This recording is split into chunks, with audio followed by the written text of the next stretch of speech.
Hello, Katden lovers and Katden followers. Abay, Mama Min, may kakasuhan, no? Patungkol po sa issue ng pambabash sa kanya mismo. At ngayong araw, pag-usapan po natin ito dahil nalalagay po sa alanganin ang pangalan ni Mama Min. Matapos pong maglabas muli ng kanya pong statement itong si Sian Gasa na isa sa mga nagsasabi at nagpapakalat ng fake news patungkol nga sa comeback di umano ni Catherine at ni Mr. Daniel Padilla. So, nagkumpisa po ang lahat ng yan ang sinabi niya na nagkaayos na daw itong si Catherine at saka si Mr. Daniel. So dahil dito, nagsalita po si Mama Min, no, na sinabing wag basta-basta maniniwala sa fake news. At biglang sumagot ulit si Sian Gasa na, Mama Min, baka bigla ako mag-upload ng video.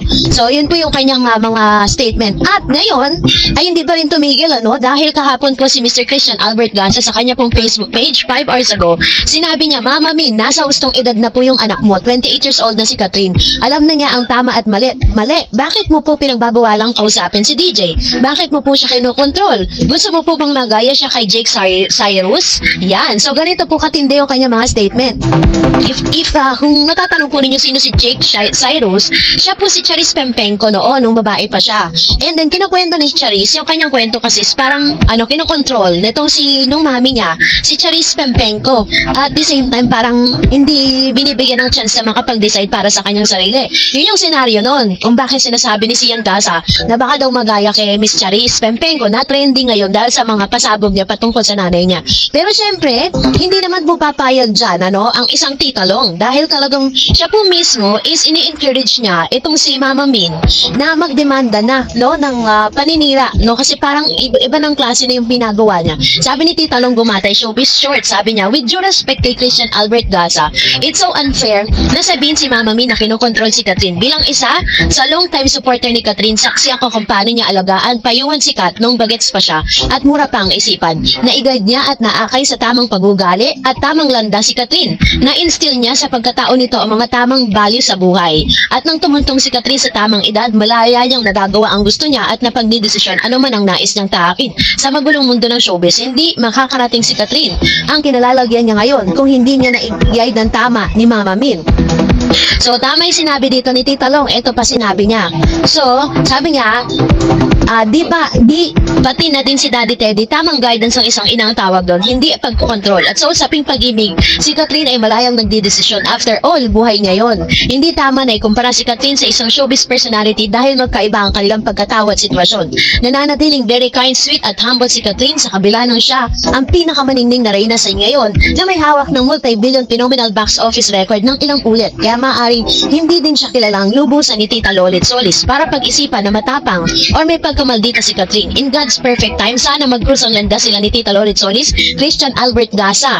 Yan, upang mapag-usapan at makilala nila ng lubusan na napakatotoong tao ng mag-ina. Hindi yung nanguhusgahan sila ng dahil lamang sa mga fake news sa social media at sa mga bashers na ayaw tantanan si Catherine. Ganon yata talaga ang buhay ng pulong hitik na hitik sa bunga palaging binabato. At para kay Catherine at Mami Min, hangad ko na tulad dati, tuloy nyo lang ang maganda at maayos yung buhay sa kabila ng mga batikos at fake news at huwag maapekto dahil alam ko malinis ang inyong kalooban at wala kayong tinatapakang tao. At sa mga fan supporters si Catherine, alam ko at ramdam ko ang inyong inis, galit, hinanakit at sa mga taong bumibira sa kay Catherine Bernardo. So ganito katindi mga nilabas na mga statement ni Tita Long towards Sian Gasa kasi hindi na nga naman talaga makatarungal ang mga inilalabas niya, no, ng mga statement na tila baga ginajudge niya po si Mama Min bilang isang ina. I agree with Tita Long na hindi po magiging ganyang kabuting tao, no, marespeto si Miss Catherine Bernardo at very down to earth kung hindi po maayos ang pagpapalaki sa kanya ni Mami Min. And at the same time, totoo naman talaga, diba, na binibigyan ni Mama Min ng kanyang laya ito si Miss Catherine Bernardo na mag-decide for her own. So, ang ginagawa lang ni Mama Min is ginaguide niya si Miss Catherine Bernardo and it's up to Catherine kung paano niya po susundin yung mga sinasabi ng kanyang nanay. Maaari kung hindi po sinunod ni Miss Catherine Bernardo ang mga payo ng kanyang ina, ay hindi niya mararating kung ano man po yung success na meron siya ngayon. Kaya walang sino man ang pwedeng humusga sa isang inang katulad ni Mama Min. At the same time, isinihiling po ng maraming mga netizen, ang dami po nag-repost niyan, na dapat daw gumawa na raw di umano ng paraan si Mama Min para itigil ang kakatihan ng dila nitong si Sian Gasa. Kasi masyado ng maraming napiperwisyo itong taong ito. At dahil Yes, dahil tayo po ay mga Katden na lovers at alam ko po na alam niyo pong i-interpret lahat yan. So, dahil dyan, narito lang ilan sa mga komento at reaction po ninyo. Patayin natin si Miss Erin Panganiban. Wala na silang makontent. Haka-haka, oy Permin, wala ka bang content, no? Umas ka. Pakialam mo ba? Wala ka bang natanggap na ayuda? Sabi ni Mr. Dan Vergara, di yan ang budan si Christopher Min, kaya ganang Katden forever. Yan. So, kasi naman, sobra naman kasi mga sinasabi niya kay Alden Richards. Kung ikukumpara mo, dun sa mga time na talagang sobrang pinagtatanggol niya, tapos binababa niya si Daniel. Tapos nung nagkaroon naman ng issue na nagkausap na si Catherine at saka si Mr. Daniel, bigla naman siyang bumelta, biglang naiba na naman yung ihip ng hangin. Sabi ni Sir Joel, dapat dyan kay Christopher Min, wag nang panoorin kasi puro paninira lang ng mga artista ang ginagawa niyan. Wag niyang panoorin, di kikita yan. Then it's true. Sabi ni Mr. Renato Sayan, I love Alden the way he answered the issue about Christy. If this unprecedented, I don't care about Christy. If what is rules in the industry, she looks stupid and scammer. After all, Alden is a big time after all. Ayan. Thank you so much, Renato Sayan, sa inyo pong mga komento, no? Dahil, totoo talaga na, marami talaga na parang nagkaroon na ng cash issue kapag po si Miss Christopher Min ang nagsalita. Sabi ni Miss Daya Redsed, gusto naman ng another envelope kaya tinira si Alden. Tama naman, sinabi ni Alden, umaray si Christina naman. Yan. Sabi ni Miss Basteyali Han, pera-pera yan, dapat ang bunal ka regalo. Tignan nyo, mukhang tabingin na yung kulay dilaw na balat. Ayun. So, kasi kung dati po nababalitaan ninyo, isa sa mga nilalabi nitong si Miss Christopher Min na talagang naaabutan siya, pinapadalan siya ng bulaklak, pag birthday niya, pag kung anong okasyon, di siya nakakalimutan.